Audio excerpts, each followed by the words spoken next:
আমরা যদি দেশ থেকে টাকা পাচার বন্ধ করতে পারি তাহলে মনে করেন দেশের উন্নতি অবশ্যই হবে, দেশে সুশাসন প্রতিষ্ঠিত হবে। তার জন্য একটা কাজ করা দরকার, বেশি না, মাত্র একটা কাজ। সেটা কি?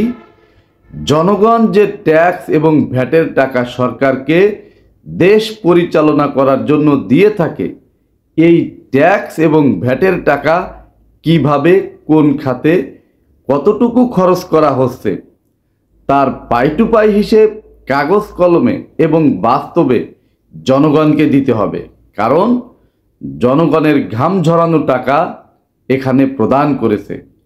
এইটা যদি সম্ভব হয় তাহলে সমস্ত টাকা পাচার বন্ধ হয়ে যাবে, দেশে সুশাসন প্রতিষ্ঠিত হবে। আর এই হিসাব সারা বাংলাদেশে সরকার এবং সরকারের সমস্ত মন্ত্রী দিতে বাধ্য থাকিবে, এমন একটা আইন পাশ করা দরকার।